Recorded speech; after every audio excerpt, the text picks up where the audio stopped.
de ley, que es la Ley Federal de Zonas Económicas Especiales. El pasado 11 de abril, formalmente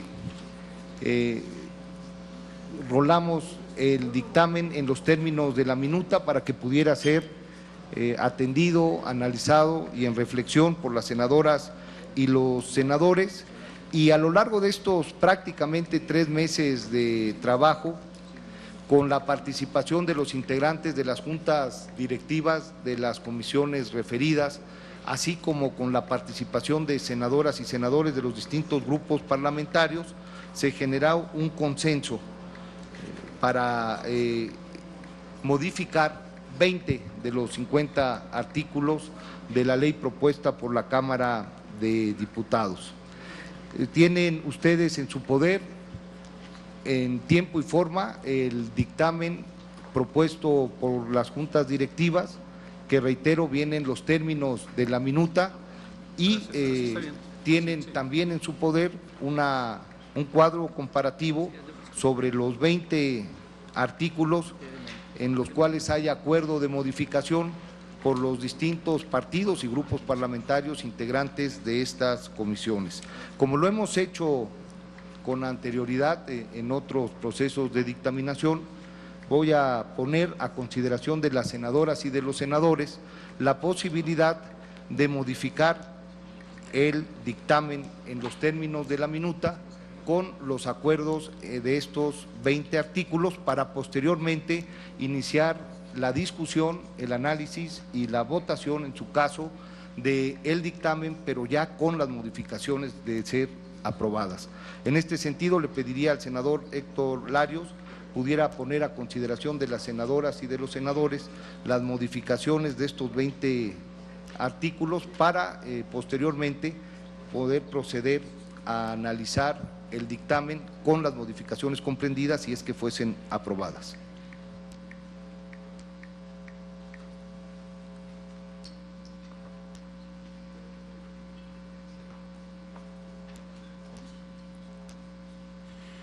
Bien, a solicitud del presidente de la Comisión de Hacienda, que encabeza esta sesión de dictaminación, que previamente arrancó el 11 de abril, vamos a primeramente a poner a consideración si se acepta la posibilidad de modificar estos 20 artículos de conformidad. Bueno, después entraremos a la discusión en lo particular o a posibles modificaciones adicionales. Y también después de ver si se acepta el entrar a la posible modificación de la minuta que nos mandó la Cámara de Diputados, entraremos primeramente a las discusiones en lo general en caso que alguien quisiera hacer algún posicionamiento. De tal forma que, siguiendo esta indicación del presidente, pregunto de manera económica a los senadores que estén a favor de que se acepte modificar la minuta en estos 20 artículos. Quienes así lo consideren, hagan el favor de levantar la mano. Presidente, se acepta que sea sujeta a modificaciones la minuta que recibimos de la Cámara de Diputados y en consecuencia se pregunta si algún senador quiere hacer algún posicionamiento en lo general. Si de otra manera entraríamos a las discusiones en lo particular. Ha solicitado la palabra el senador Juan Carlos Romero Hicks. ¿Alguien más ahorita? La senadora Dolores Padierna, el senador Zoé Robledo, bueno, el presidente de la Comisión de Población, el senador Armando Respiter y el senador Zoé Robledo. Empezamos pues entonces con el senador Juan Carlos Romero Hicks. En deferencia al presidente de la Comisión de Población, me gustaría que don Armando Ríos empezara. Por favor, Armando. Agradezco mucho, senador Juan Carlos Romero Hicks. Bueno, yo celebro que estemos reunidos para la discusión de este dictamen. Este dictamen tiene como origen varias iniciativas que senadores y senadoras de esta legislatura y de la legislatura anterior introdujimos, senadores que de los estados en los que venimos, y hablo por el estado de Guerrero, pues tenemos una preocupación por las condiciones de marginación, de ausencia de desarrollo que prevalecen en las entidades que representamos. Hablo lo he dicho, por el estado de Guerrero, donde tenemos desafortunadamente la peor condición de marginación. Los últimos indicadores del Coneval ponen a Guerrero en una condición preocupante en cuanto al acceso de bienes y servicios, en cuanto a la condición de educación de nuestros niños, en cuanto a la condición de salud y sobre todo de alimentación. A la par, Guerrero tiene el primer lugar en siembra y producción de goma de opio. Tristemente aparece en los últimos informes de Economía y Paz como el lugar en el que hay mayor violencia.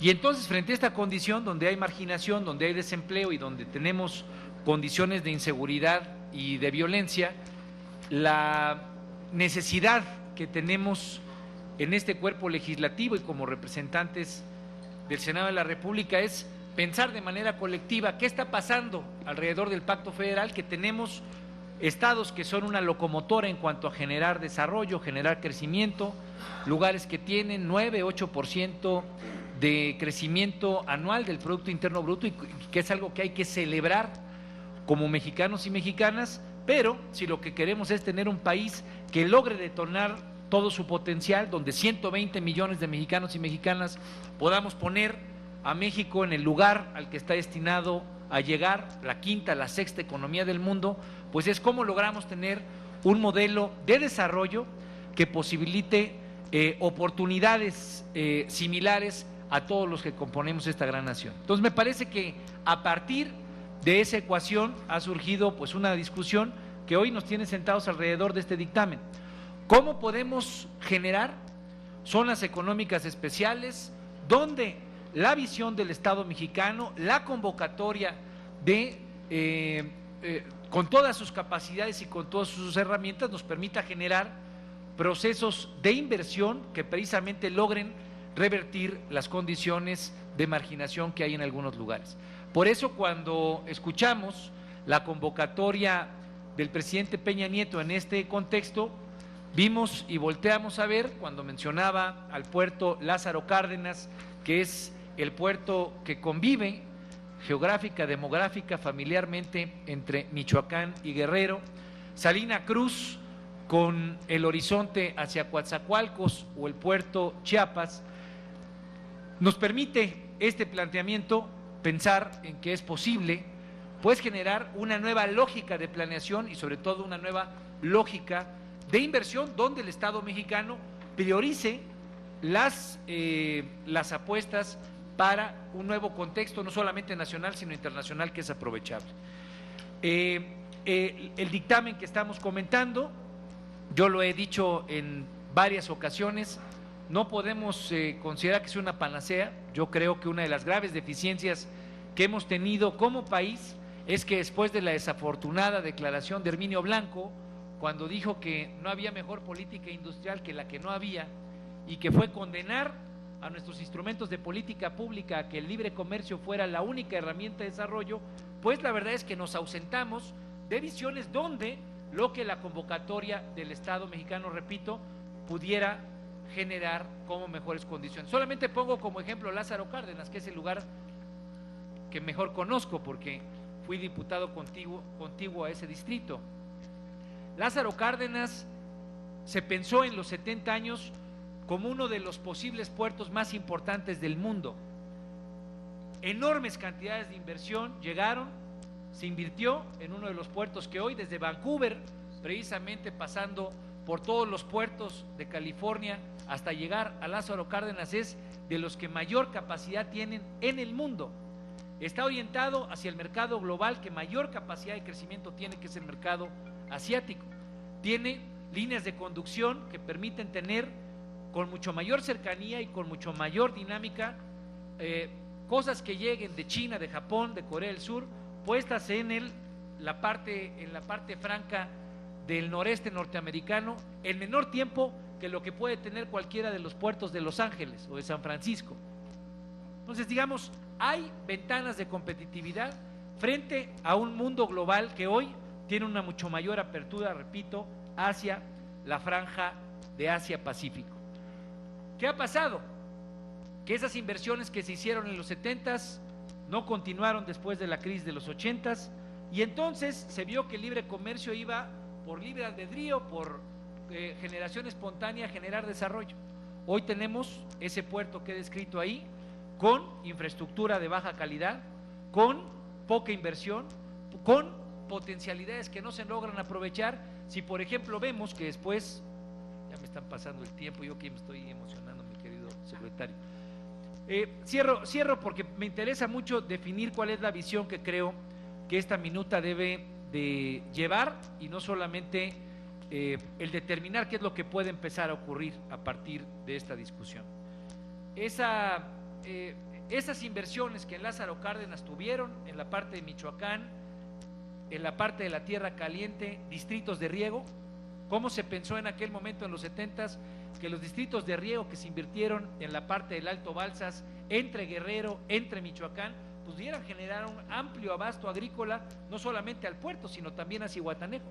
Es una inversión que históricamente hemos tenido con la visión de que esa zona se desarrolle.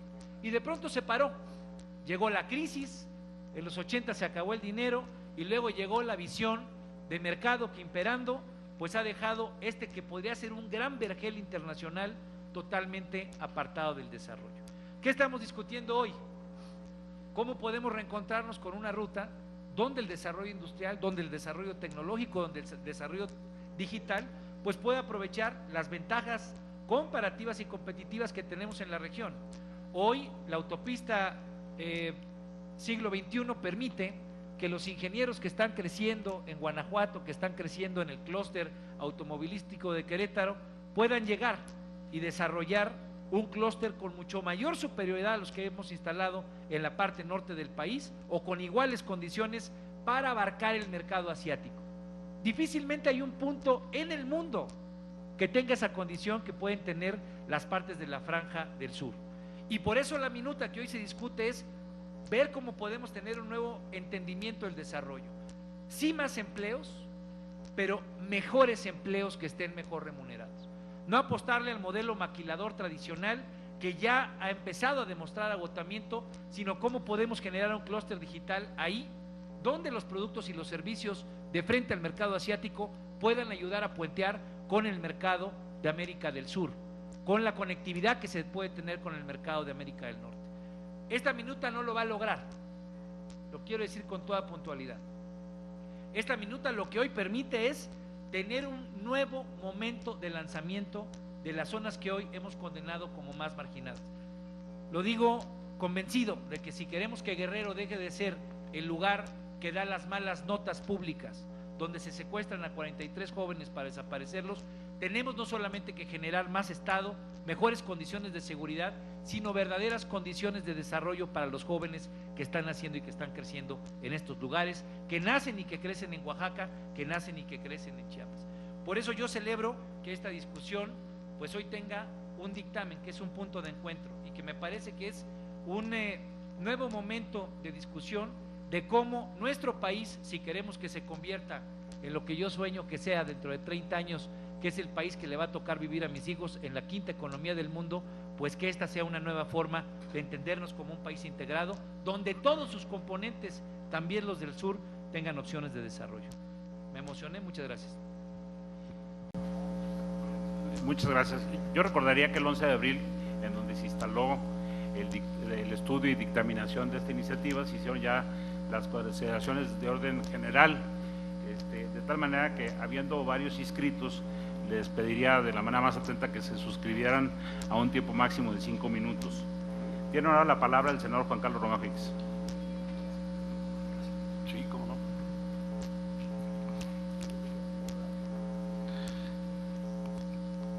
Distinguidos legisladores, este es un tema importante sin duda. Yo voy a hacer un comentario crítico y luego algunas consideraciones positivas. ¿Es un planteamiento federalista? No. ¿Es un planteamiento de una ley que era necesaria? Tampoco. Se podía haber resuelto de otras formas. Sin embargo, ya que estamos en esto, se ha buscado un diseño. Tiene partes muy positivas, sin duda, porque separa 10 lugares abandonados del país. Sin embargo, lo digo con mucho respeto, los que diseñaron esto en su vida han administrado un gobierno municipal o un gobierno estatal. Todo se ve desde el gobierno nacional y es la visión de llegaron los conquistadores. Se agradece, pero no es suficiente. Cuando se va a invertir, se requieren al menos 5 cosas. Primero, Estado de Derecho. Y es urgente que en la exposición de motivos sobre un lugar se subraye la necesidad de que haya Estado de Derecho. Si no, no va a llegar la inversión. Y en los lugares hay debilidades. Segundo, se requiere la mejor educación, y agradezco que se pusieron aspectos en los cambios de la minuta. Tercero, otro que también agradezco, se requiere ciencia, tecnología e innovación. Mientras no hagamos cosas diferentes, esto no va a funcionar.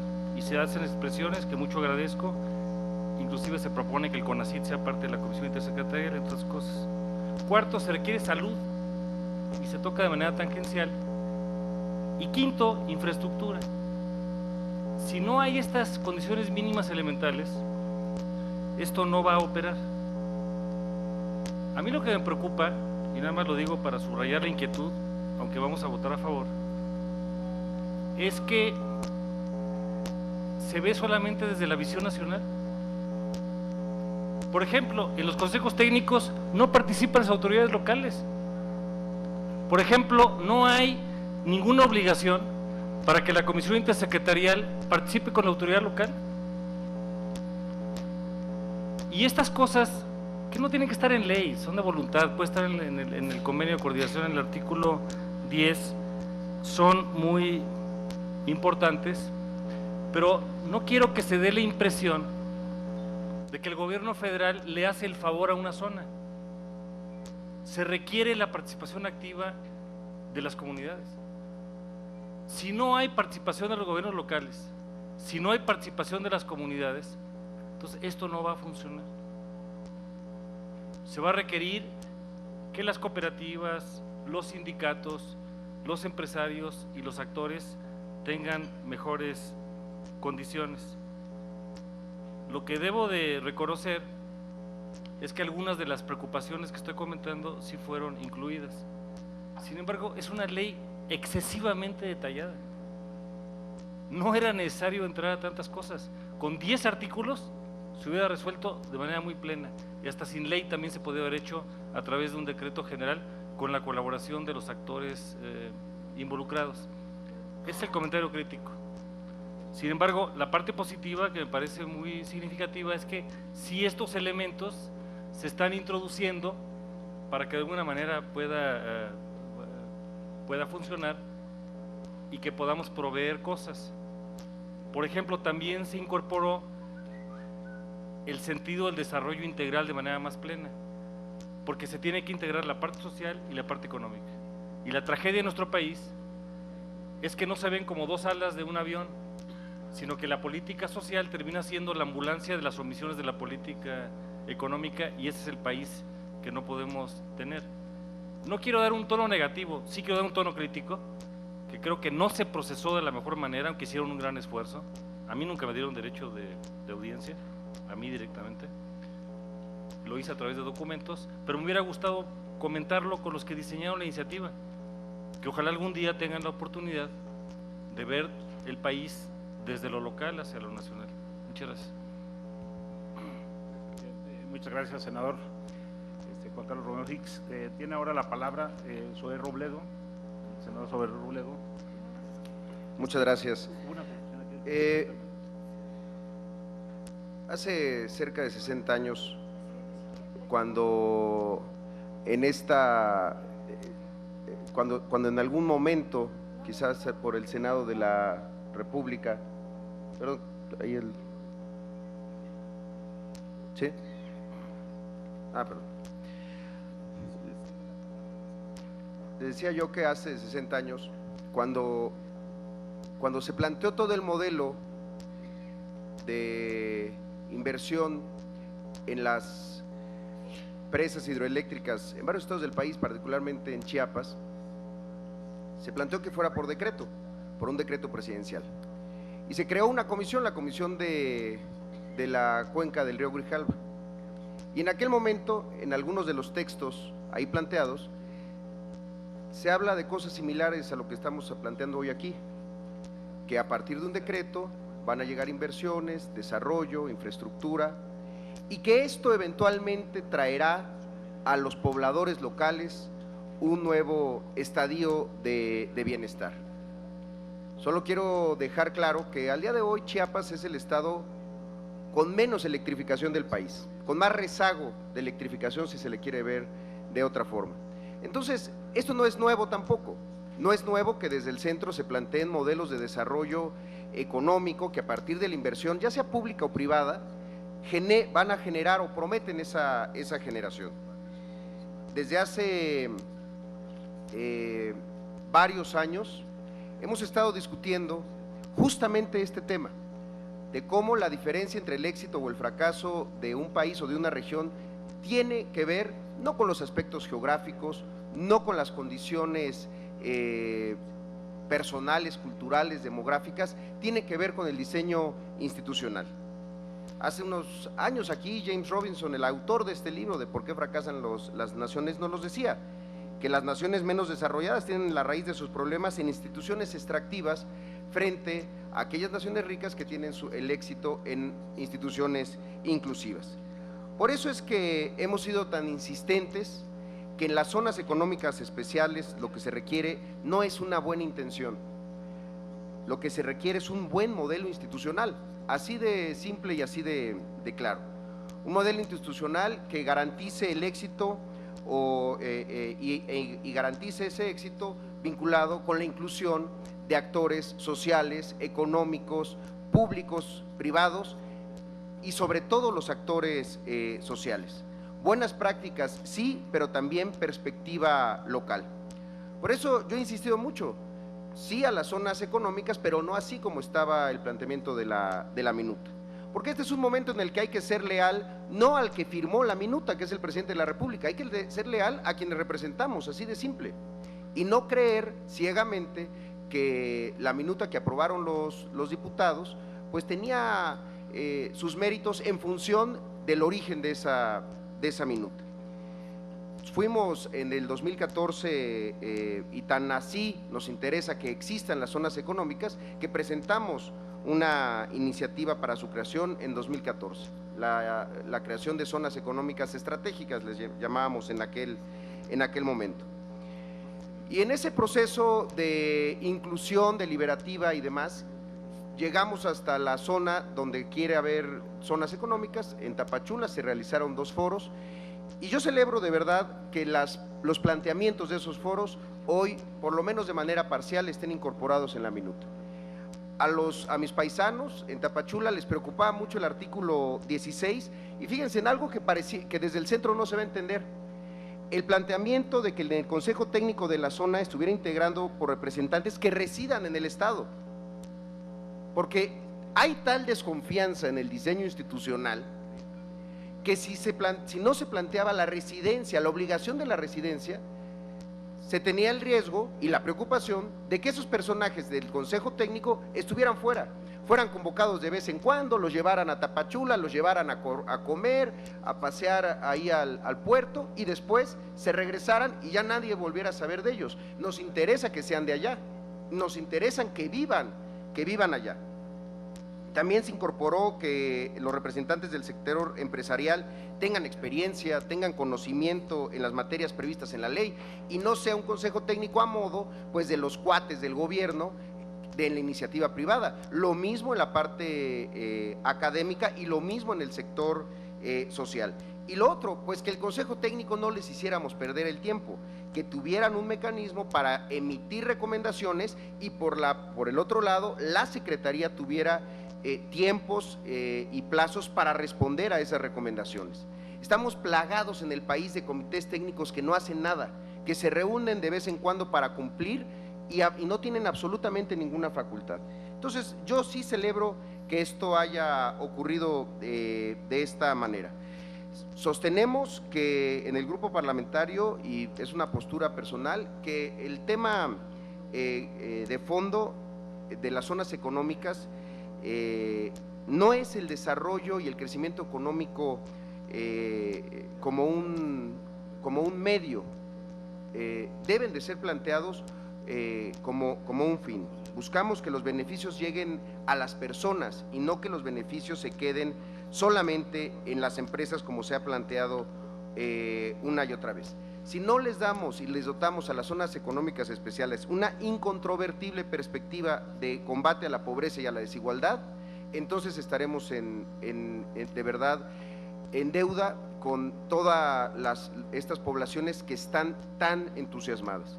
Sí me sigue preocupando que todo se concentre en el decreto y que al día de hoy en la página de Presidencia se plantee que en el caso de Puerto Chiapas la zona sea unitaria, es decir, que solo sea el puerto. Me preocupa porque si en Chiapas tenemos un lunar de prosperidad y de desarrollo rodeado de un cordón de miseria y de desigualdad, pues entonces las zonas económicas van a ser, como lo dije al inicio, una buena intención y nada más.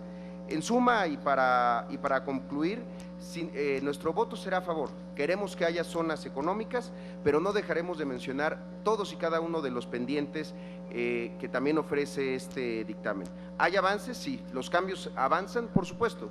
Sin embargo, sigue habiendo pendientes en la definición de las ganancias, de cómo se van a distribuir las ganancias, pendientes para que las zonas no se conviertan en solamente paraísos laborales a los cuales se pueda acudir porque hay mano de obra barata, más allá del tema regulatorio y de incentivos fiscales y aduanales, en donde también he de reconocer hubo un avance.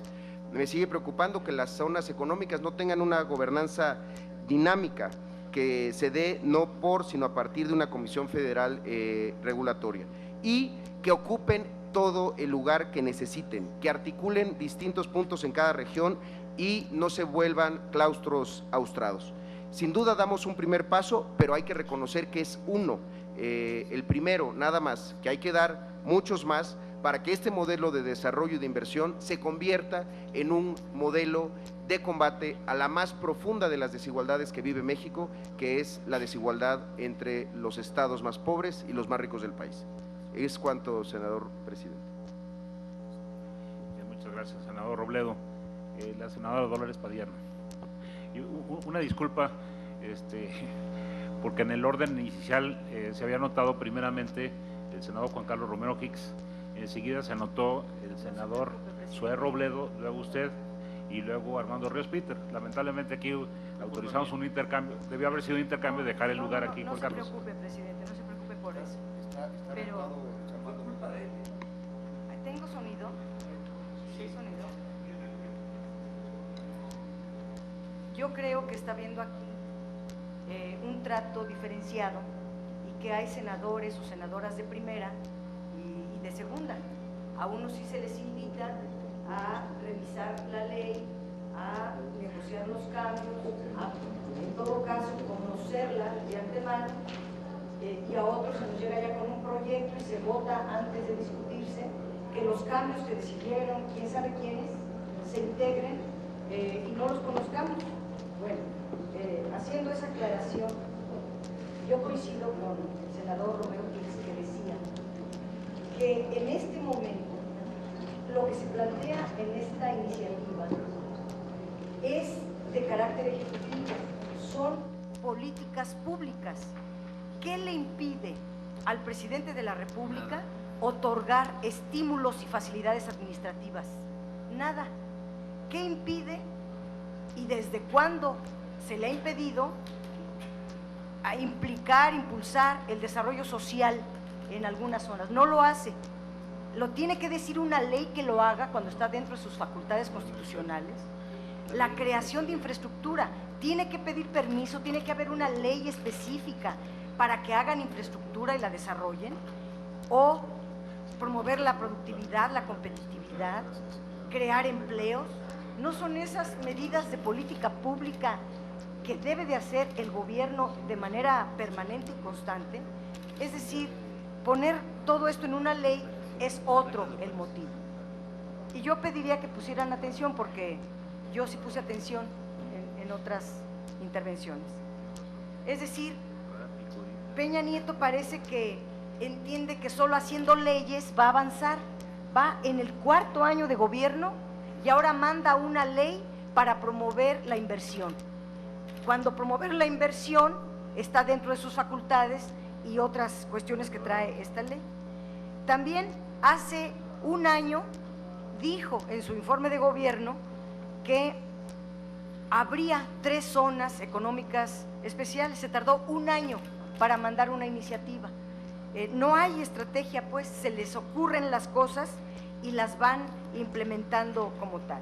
Pero entrando en concreto a lo que mandata esta ley, existía, espero, una grave contradicción en la exposición de motivos y el contenido de los artículos. La exposición de motivos habla de combatir la pobreza, disminuir la desigualdad, asuntos que no se alcanzan con esta ley. Esta ley es para otra cosa, no para eso. Yo espero que se haya corregido, porque sí había una disfunción, una contradicción entre lo planteado en el objetivo y los requisitos con lo que está en el articulado. Por otro lado, la razón fundamental que se impulsa en esta ley es crear zonas especiales privatizadas en todos los sentidos, donde haya beneficios fiscales y laborales, un régimen aduanero especial, un marco regulatorio ágil, una ventanilla única, infraestructura de primer nivel, programas de apoyo en capital humano, en financiamiento, en innovación, otros estímulos preferenciales. Aquí la pregunta sería, ¿nada más la gran industria, nada más el capital extranjero, los grandes capitales merecen esto? ¿La pequeña y mediana empresa no? ¿Por qué la mediana empresa tiene que pagar 35% de impuestos sobre la renta y la megaempresa 0? ¿Por qué la pequeña y mediana empresa no tiene derecho a facilidades administrativas, a una ventanilla única que le agilice los trámites, y la megaempresa y los megamillonarios sí? ¿Por qué hay acuerdos de facilidades de todo tipo, de productividad, de competitividad para la gran industria y no para la pequeña y mediana empresas? ¿Es eso disminuir la desigualdad? Evidentemente que no. Yo diría, si estamos haciendo esto en una ley, extendámoslo a toda la empresa. ¿Por qué las pequeñas y medianas empresas, que son las que generan el 85% del empleo en el país, tienen que pagar muchos impuestos federales, estatales y municipales, y la gran industria, que casi siempre es extranjera, y unos cuantos magnates mexicanos, no van a pagar nada y van a tener todo regalado? Entiéndase lo que está planteando esta ley. Esta ley está planteando no solo estímulos fiscales, también financiamiento de la banca de desarrollo. No, la banca de desarrollo se creó para impulsar y promover la pequeña y mediana empresas. ¿O qué va a hacer para las empresas extranjeras ahora la banca de desarrollo? Para la gran industria, la gran empresa, etcétera. Entonces se le dan condiciones especiales a una ley al 1% de la población, a la élite económica del país. Se le vuelve a apoyar en esta ley a esos megamillonarios, a los grupos financieros que vienen desde el Tratado de Libre Comercio, y los demás se quedan a su suerte. Entonces, yo digo, esto no está fomentando más que la desigualdad y la pobreza en determinadas zonas. Luego viene otro aspecto en esta iniciativa: otorgar facilidades administrativas, exentar impuestos. Eso afecta el erario público. ¿Quién va a medir la cuantía de cuántos ingresos de la Federación y cuánto beneficio público se está entregando a manos privadas? ¿No es facultad del Congreso decidir el nivel de ingresos de la Federación?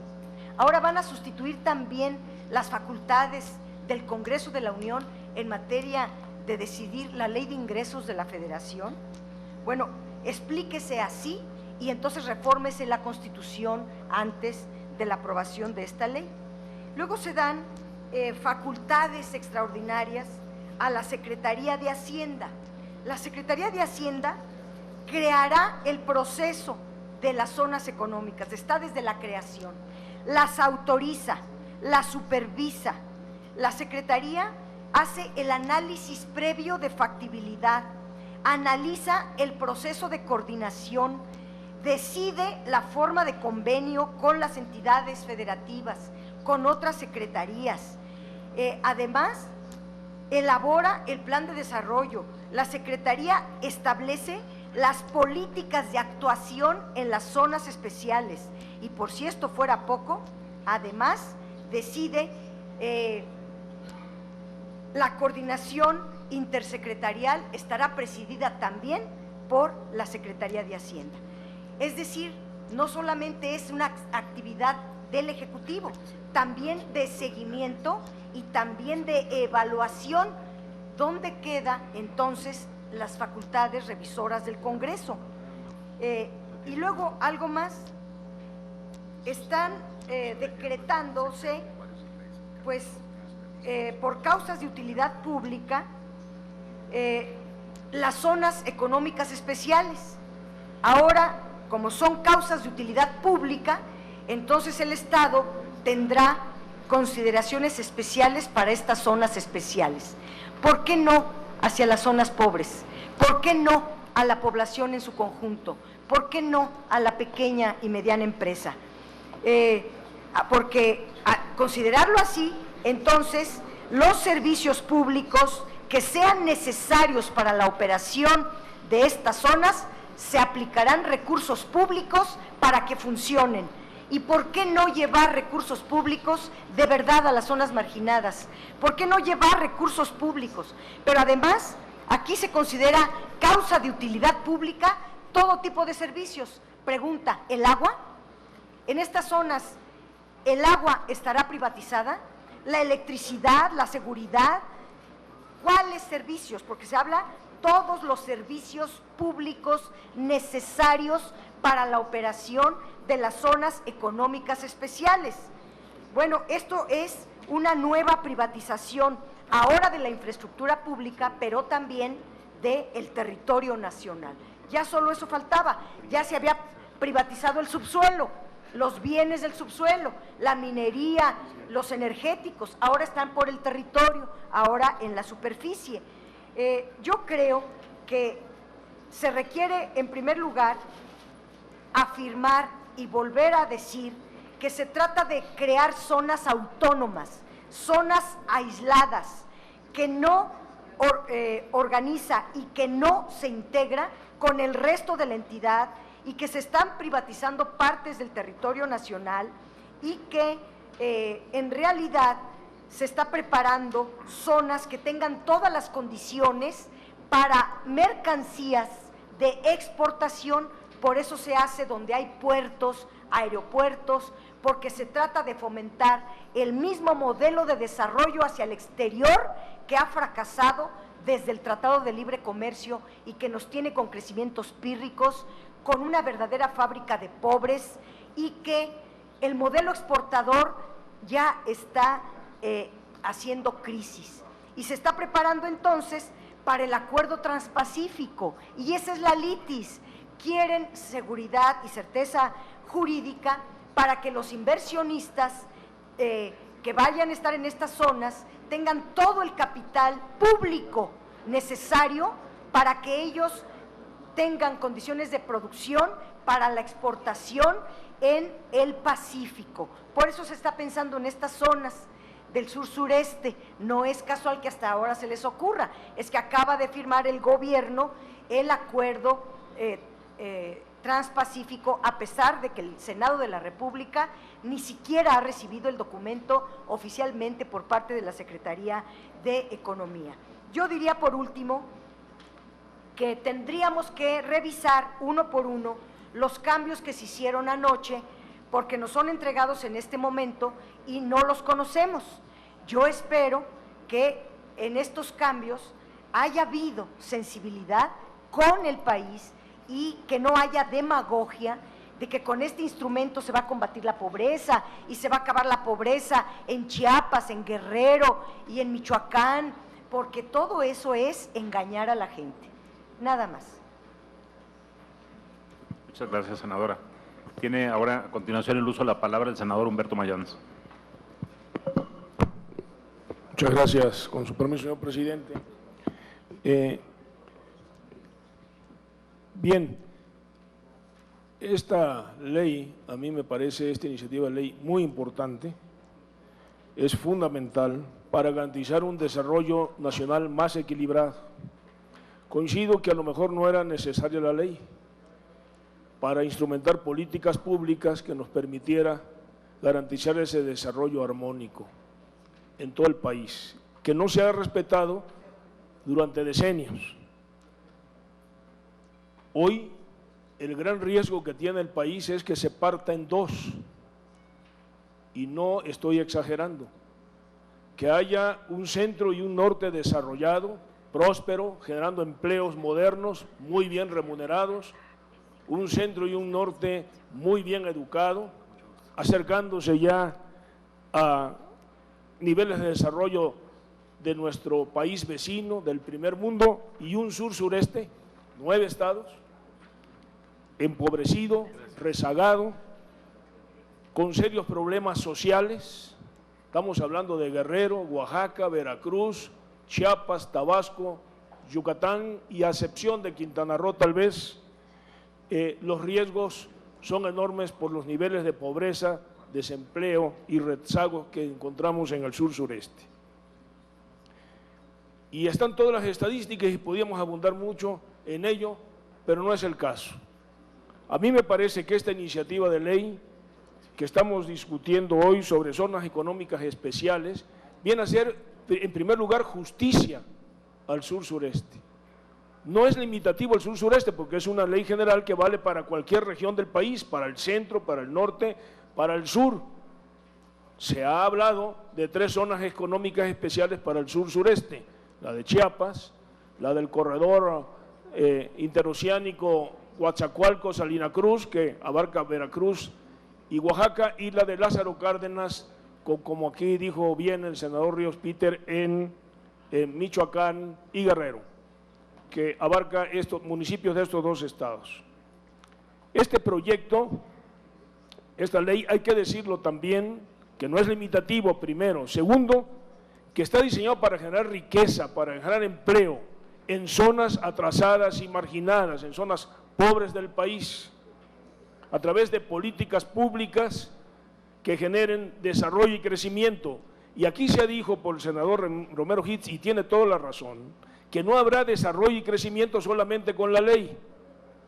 Si no nos podemos, a partir de la ley, instrumentar políticas públicas que garanticen el sur-sureste una infraestructura física moderna, es decir, que tengamos carreteras modernas, que tengamos ferrocarril moderno, que tengamos puertos modernos, que tengamos una política fiscal que ayude y contribuye a generar negocio en la zona, a generar inversiones en la zona.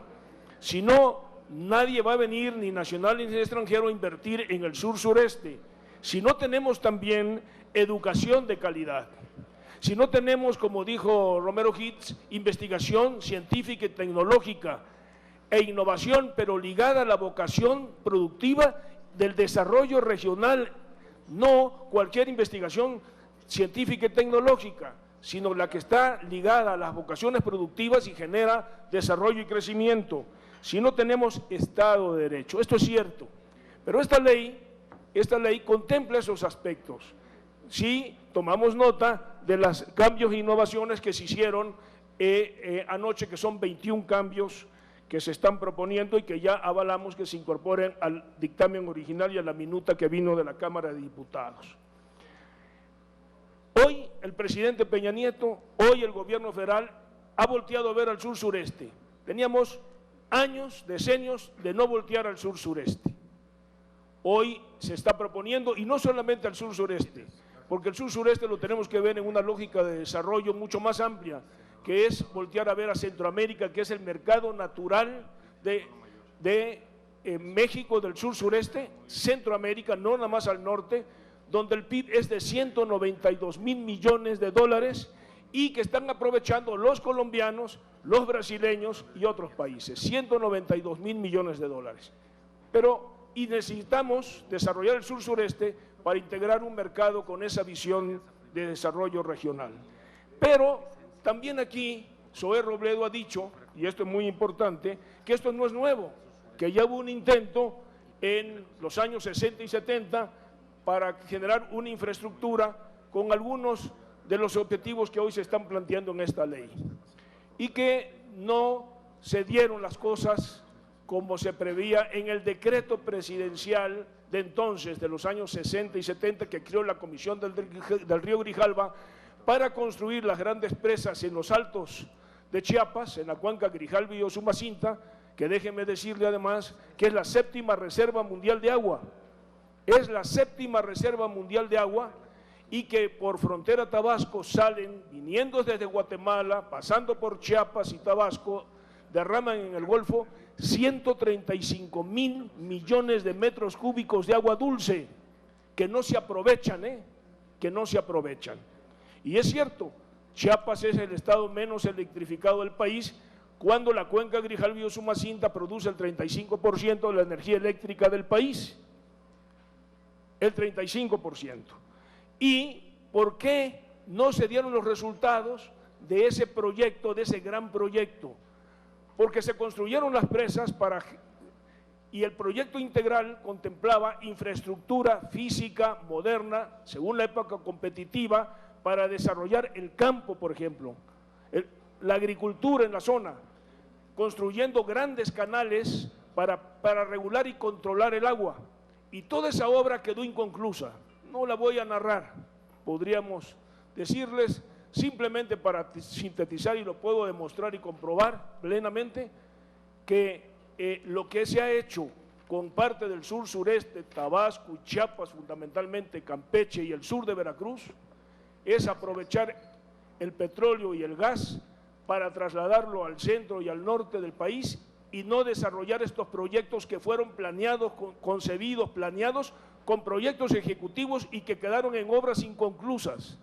No se desarrollaron los proyectos. Es un cementerio estos estados de obras inconclusas que no se llevaron a cabo y que no culminaron. Y esta iniciativa de ley, y por eso se fracasó, y por eso estos estados quedaron rezagados, porque la federación no concluyó y no terminó esas obras y esos proyectos que hubieran hecho de esta parte del país el granero del país, aprovechando el potencial hídrico de la región y la generación de energía eléctrica y de gas y petróleo, donde están las principales reservas. Por eso esta ley viene a hacer justicia, por esta ley es una garantía para desarrollar el sur-sureste y construir un desarrollo más armónico nacional. Por eso, y respondo a la pregunta que se hizo aquí, de por qué la necesidad de una ley y no de un decreto, porque la vez pasada hubo un decreto presidencial que terminó en una frustración en términos de proyectos. Y esta ley nos garantiza ahora que se cumpla, es una ley que va a obligar al Estado, a los gobiernos estatales y a los municipios a cumplir una ley. Ya no será solamente una política de un decreto en donde el siguiente presidente puede derogarlo. No, esto es una ley que hará cumplir a los 3 órdenes de gobierno con los proyectos y los planes que aquí se están planteando. Decía Carlos Fuentes, y lo decía bien, que no hay globalidad que valga sin localidad que cuente. El país efectivamente hay que construirlo ahora de lo local a lo nacional, y por eso tenemos que los estados del sur-sureste y a nivel nacional, por supuesto, los municipios, participar, como aquí se dijo también, en la toma de decisiones y en todos los proyectos que atañan al desarrollo de estas 9 entidades federativas del sur-sureste. Yo lo revisé muy bien porque estaba preocupado por ese tema, de tomar en cuenta a los estados y a los municipios, a los congresos locales. Y las reformas que se hicieron anoche garantizan que el federalismo se cumpla, que efectivamente, y cambia la minuta que vino a la Cámara de Diputados y el proyecto que habíamos revisado originalmente por el Senado. Aquí está en el artículo número 10, en donde se le está dando facultades a los estados, a los municipios y a los congresos locales para aprobar en todo el país, pero fundamentalmente en los 3 planteados por el señor presidente Peña Nieto en el sur-sureste, las facultades para aprobar las zonas económicas especiales desde el punto de vista territorial, programático, presupuestal y demás. Está garantizado el federalismo. Aquí, con las reformas que se hicieron anoche, que yo conocí hasta en la mañana, porque ese era un punto que yo iba a plantear. Ya tenemos que construir de lo local a lo nacional, como aquí se dijo por el senador Romero Hicks, y aquí está ya el planteamiento, para que no pase otra vez que un decreto llegue e imponga, ¿no?, desalojen y desaparezcan, como pasó en Tabasco, miles de comunidades agrarias, campesinas, los ubican en viviendas en el plan Chontalpa, urbanizadas, con todos los servicios, cuando los campesinos ni siquiera sabían usar los baños, y no había una cultura para utilizar desde el punto de vista cultural esa infraestructura, y parte de eso es el fracaso. Por eso la necesidad de una educación de calidad y de propiciar elementos culturales para ir incorporando al desarrollo a las zonas campesinas, a las zonas agrícolas, a las zonas indígenas, al desarrollo del país, bajo una política estratégica. Estas reformas, estos planteamientos hechos anoche, no garantizan que las comunidades, que los municipios,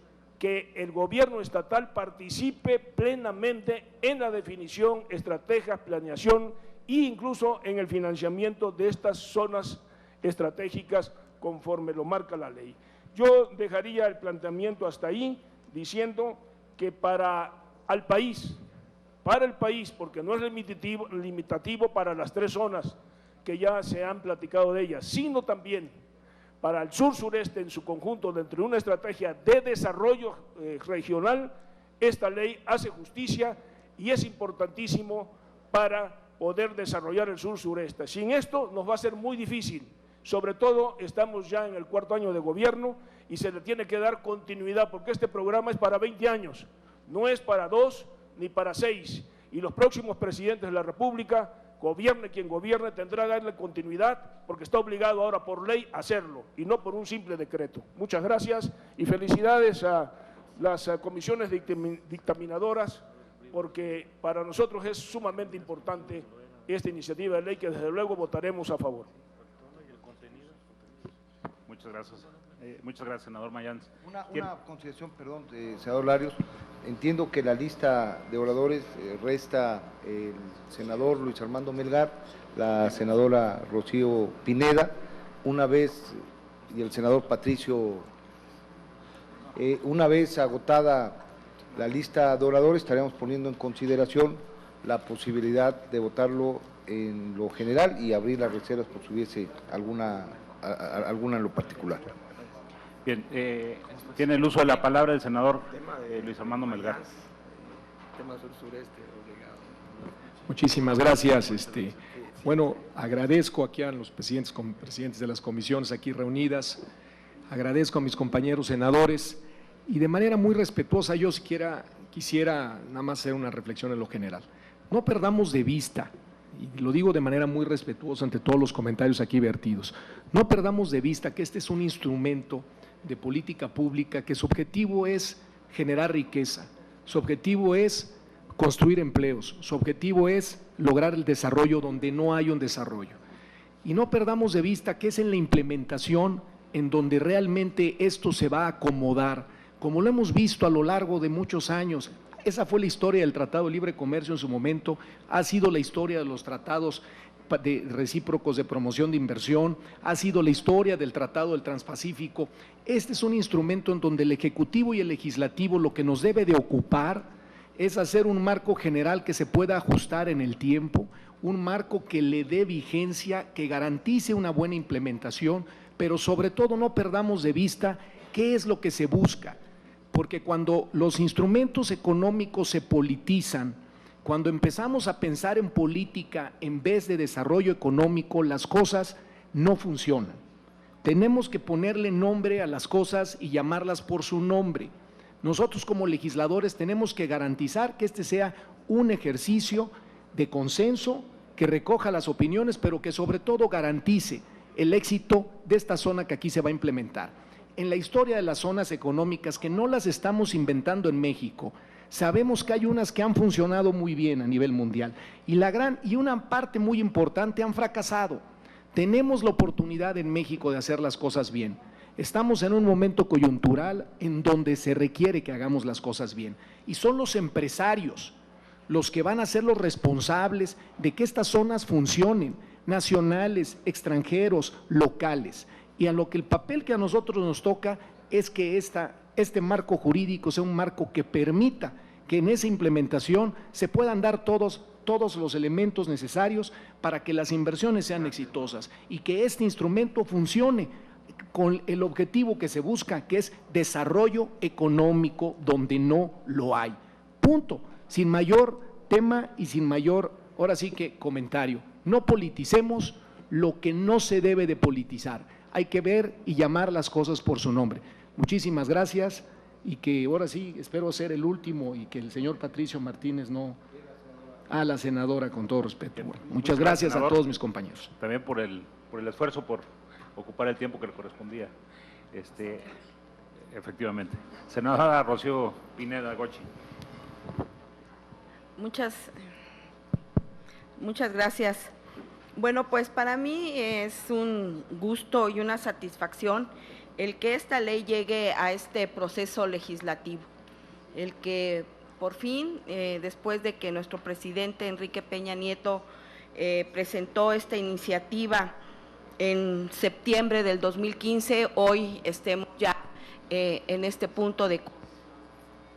Y por primera vez, bueno, se crea esta figura jurídica de zonas económicas especiales y que si bien puede haberse motivado por políticas públicas aisladas, pues hoy mediante una ley le damos la certeza en un marco jurídico que nos da la certeza de que será estable, de que será sostenible, de que será integral y que mediante este marco jurídico a nosotros los legisladores nos permite también ser garantes de que esta ley se lleve a cabo.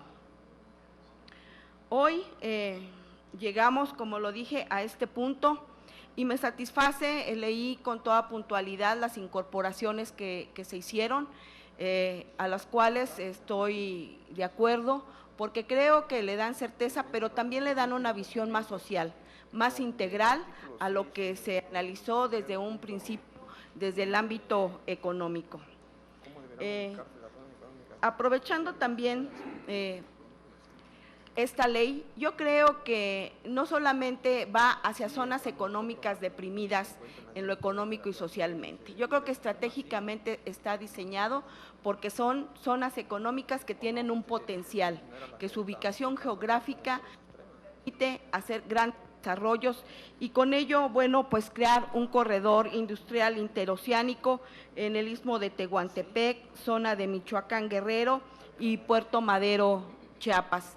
Y con ello seguramente pues contribuirá a que nuestro país tenga una mejor interconexión y un mejor desarrollo en el ámbito industrial.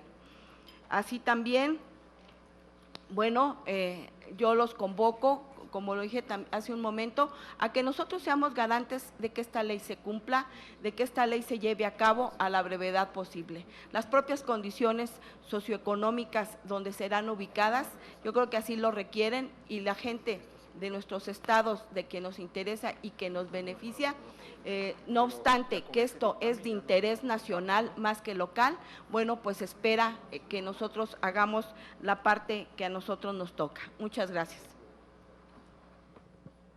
Muchas gracias, senadora Rocío Pineda. A ver, nomás una precisión que me parece que es importante para esta discusión. Aunque la ley es de carácter federal y cualquier estado sería susceptible, solamente puede establecerse una zona económica especial en los 10 estados que tienen mayor incidencia de pobreza extrema.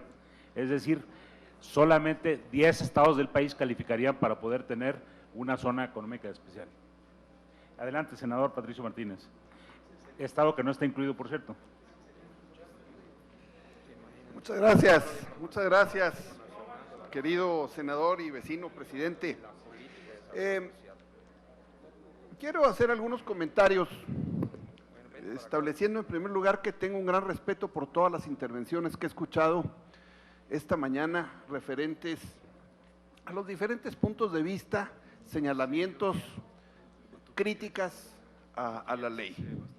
Sin embargo, quiero decirles que las zonas económicas especiales, ahora las estamos conociendo con ese nombre y en una ley, pero la realidad es que las zonas económicas especiales, con diferentes variantes y nombres, han estado presentes en el desarrollo económico de México desde hace muchos años. Las excepciones a las leyes de un México cerrado se fueron dando de tal manera que permitieron esas excepciones que se fuera dando el desarrollo.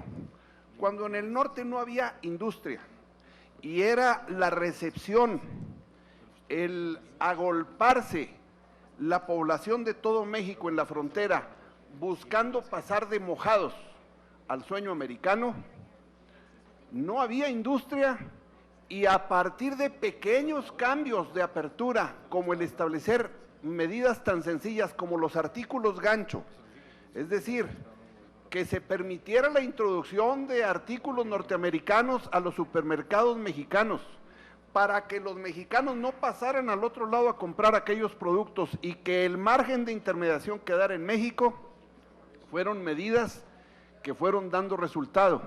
Fueron medidas, sí, para la gran empresa, sí, para los supermercados, pero caray, ¿por qué estar haciendo siempre el señalamiento de que la exportación es mala y de que el desarrollo social es prioritario? Claro que esta es una buena materia de discurso y claro que está implícito el desarrollo social en todas las acciones que tenemos como senadores y en todas las acciones que se prevén en las leyes, pero no concibo el desarrollo social si no hay desarrollo económico, y no concibo el desarrollo económico si no hay apertura y si no hay exportación. El caso de China cerrada es clásico en la historia económica. Cuando se abre China, ahí tiene el desarrollo económico. Y no podemos hablar de que las exportaciones por sí mismas y el facilitar las exportaciones sean elementos nocivos y que dañen a la empresa mexicana. El desarrollo que se tuvo en zonas económicas especiales, denominadas de otra forma, en el norte, en el centro, fueron el gran secreto para poder establecer mejores niveles de vida y por lo tanto desarrollo social a numerosas capas de la población. Yo creo que hay precisiones que debemos hacer. Una cosa es tasa cero en el impuesto al valor agregado y otra cosa es tasa cero en el impuesto sobre la renta. Cuando además las zonas económicas especiales lo que implican es que no se pague el impuesto desde que va entrando la materia prima a esas zonas económicas especiales, sino que en su caso, y si procede, se pague cuando va saliendo el producto terminado. Yo creo que en esto nos debe ganar una pasión, el desarrollo equilibrado de México. No podemos hablar de norte contra sur, no podemos hablar de la concepción de la secesión norteamericana en 1861. Yo creo que necesitamos hablar de los principios de fraternidad, solidaridad y de federalismo en el mejor de los conceptos. Creo que la ley tiene claroscuros y puede tener zonas de ajuste que las tendremos que ir desarrollando conforme vaya teniendo vigencia, pero a partir de un diagnóstico que es evidente, los estados requieren facilidades, estos 10 estados requieren facilidades para su desarrollo. Vamos estableciendo zonas económicas especiales y vamos estableciendo la norma bajo la cual van a operar. Y a partir de eso, iremos haciendo los ajustes para que ese desarrollo económico que se busque en estas zonas vaya permitiendo el desarrollo social. Muchas gracias. Muchísimas gracias, senador Patricio Martínez. Y para concluir las intervenciones generales, antes de tomar la votación en lo general, tiene la palabra el senador Héctor Flores. Gracias. Muchas gracias, senador Larios. En esta ocasión tengo la intención de hacer dos comentarios muy breves sobre el texto que leí en relación con este proyecto de dictamen y que van referidos a dos temas que me parece muy importante mencionar. El primero de ellos es en relación con la verticalidad que señala el dictamen. Es una verticalidad en orden pues básicamente descendente, es decir, la crítica que yo haría es que no se aprecia un proceso mediante el cual los municipios o las entidades federativas pudieran agruparse de manera que demostraran su vocación o la pertinencia de ser sujeto de apoyo derivado de determinadas circunstancias o de condiciones que pudieran aparecer apetecibles para el desarrollo de esa zona. Es decir, el proceso únicamente baja, no hay manera de que haya condiciones en un orden inverso, y me parece que ese sí es un tema que debería considerarse. El otro punto me preocupa aún más y es un aspecto de carácter constitucional.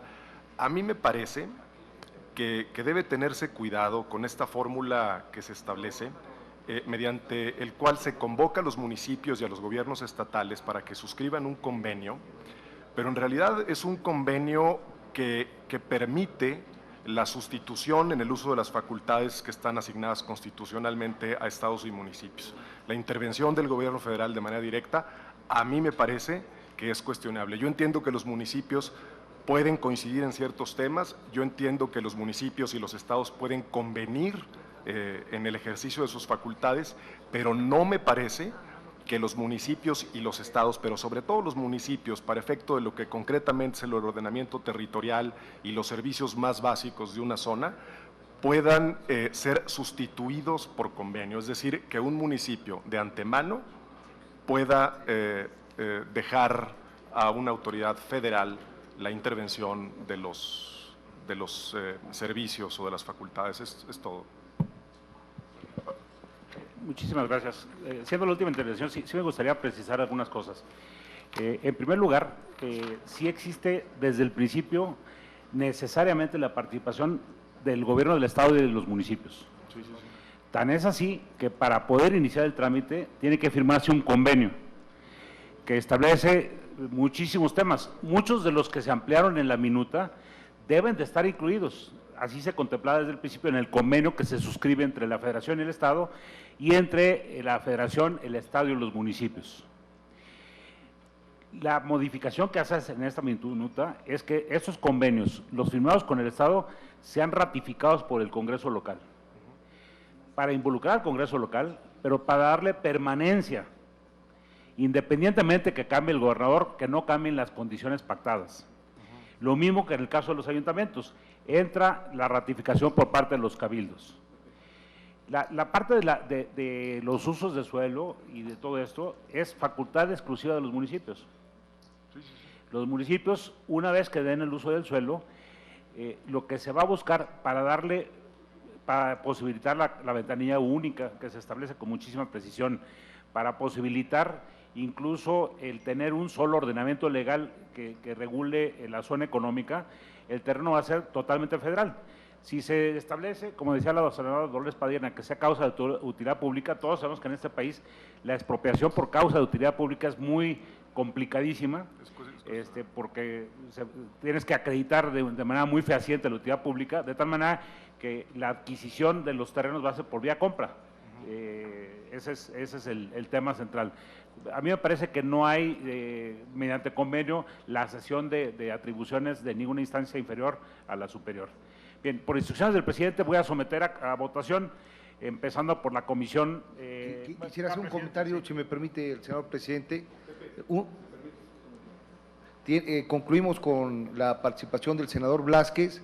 Una vez que concluya y no habiendo más oradores registrados, estaríamos votando Por lo general y en lo particular, toda vez que no hubo reservas a ninguno de los artículos y toda vez que es derecho de las senadoras y de los senadores poder en la discusión del Pleno reservar lo que a su juicio convenga. En este sentido, escucharemos al senador Blázquez y posteriormente estaremos en un mismo tiempo recabando la votación, tanto en lo general como en lo particular, de este proyecto de decreto que crea esta nueva ley. Muchas gracias, presidente. Muy breve. Espero de todo corazón que esto funcione. Creo que es una manera de burocratizar el desarrollo económico, desarrollo social del sur. No creo que funcione, pero deseo que funcione. Hay que decir que, al parecer, la Federación le teme al verdadero y auténtico desarrollo de las entidades federativas. ¿Por qué? Porque quiere regular, como esto que parece un sistema virreinal, las acciones y decisiones de entidades que son absolutamente soberanas. Cuando tienen en el norte un mercado riquísimo que se mide en billones de dólares. Y lejos de observar los muchos estímulos que pudieran dar allá, que no son muchos, son nada más los que pudieran equipararse con la ciudad o el estado espejo de nuestras entidades fronterizas del norte, pues someten a un castigo a los productores, a los comerciantes, a los empresarios y en general a la comunidad. Estamos nosotros en el norte prácticamente en calidad de delincuentes y depositamos cierta cantidad de dólares en efectivo de delincuentes, como suena. Nos han sometido al pago de un impuesto al valor agregado del 16% cuando nuestras ciudades espejo lo más que pagan es 9%. Nos están cerrando prácticamente los esquemas de importación de vehículos fronterizos, cuando todos sabemos que en la genética del ciudadano fronterizo norte está el tener el derecho de poseer un carro de importación fronterizo. De buen corazón deseo y felicito a quienes dictaminaron esta ley, a quienes la han promovido, a efecto de que esto pudiera tener resultados. La verdad, no lo creo. Y ojalá que algún día, así como están viendo al sur, pues también se den cuenta que en el norte está el verdadero potencial de crecimiento de este país. Muchas gracias. Bien, ha solicitado el presidente de la Comisión de Hacienda, que cabeza esta sesión de dictaminación, que se levante la votación en lo particular, en lo general y en lo particular. Pregunto de nueva cuenta si alguien quiere hacer alguna reserva en lo particular, si no procederíamos a la votación. Bien, pediría entonces a la presidenta de la Comisión de Estudios Legislativos, la senadora Graciela Ortiz, tuviera la gentileza de levantar la votación de su comisión de manera nominal. Con gusto, presidente. Senador Félix Benjamín Hernández Ruiz, ¿a favor o en contra? Senador Fernando Yunes Márquez. Senadora Graciela Ortiz, a favor. Senador Héctor David Flores Ábalos. A favor. Senador Manuel Cavazos Lerma. A favor. 4 votos a favor, 1 en contra. Abstenciones no hay porque somos todos los de la comisión. Gracias. Gracias, presidenta. Entonces la aprueba la Comisión de Estudios Legislativos. Pasamos a la Comisión de Población. Le pedirá al presidente levantar la votación. Senadora Anabela Costa Islas, no está. Senador Peter, a favor. Senador Juan Carlos Romero Hicks. A favor. 2 votos a favor, 1 ausencia. La aprueba la Comisión de Población. Pasamos a la Comisión de Comercio y Fomento Industrial. Senador Ernesto Gándara. A favor. Senador Jorge Arechiga. A favor. Senador Luis Armando Melgar. A favor. Senadora Dolores Padierna. Senadora Rocío Pineda Gochi. A favor. Senador Zoé Robledo. A favor. Senador Héctor Larios, a favor. Senador Francisco Burques. A favor. Y Hilda Flores. A favor. Se aprueba, presidente. Pasamos a la Comisión de Hacienda. Gracias, senador presidente. Le pregunto al senador Armando Ríos Peter el sentido de su voto. favor, presidente. A la senadora Dolores Padierna.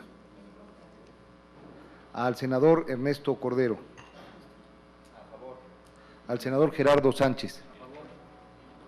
Senador Héctor Larios. A favor. Al senador Jorge Luis Lavalle. Al senador José Francisco Yunes.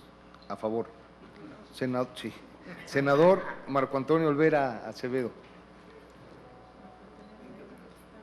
Estaba aquí a su momento. El senador Juan Alejandro Fernández Sánchez. A favor. Senadora Lilia Guadalupe Merodio. Senador Luis Armando Melgar. A favor. Senador Manuel Cavazos Lerma. A favor. Senador Marco Antonio Blázquez Salinas. A favor. Gracias, Marcos. Senador Raúl Cervantes Andrade. Se computaron 11 votos a favor y 1 en contra. Se aprueba en la Comisión de Hacienda. Finalmente, el presidente de la Comisión de Hacienda ha solicitado a los presidentes de las comisiones, demos nuestra anuencia para que mañana se solicite en el Pleno el que se obvie la primera lectura y pueda procederse a la votación para dar espacio a la Cámara de Diputados. Por aquí está el presidente de la Comisión de Comercio de la Cámara de Diputados, hemos enterado a ellos de los cambios y solamente para informar pues que mañana los presidentes de las comisiones solicitaremos se obvie la primera lectura y la segunda para que se proceda a la votación. Muchas gracias, senador presidente. Por tanto, se turna a la mesa directiva este proyecto de decreto por el que se expide la Ley Federal de Zonas Económicas Especiales y se adiciona el artículo 9 de la Ley General de Bienes Nacionales para los efectos legislativos que ocurran, y con esto concluimos la sesión de Comisiones Unidas. Se les agradece mucho la presencia de las senadoras y senadores, y les recuerdo a los señores senadores, a las señoras senadoras y a los señores senadores de la Comisión de Hacienda, que en breve estaremos sesionando también en Comisiones Unidas con la Comisión de Transporte, por lo que espero ya no nos movamos de aquí. La Comisión de Comercio vamos a sesionar ahorita en el Salón 4, abajo, en una sesión rápida de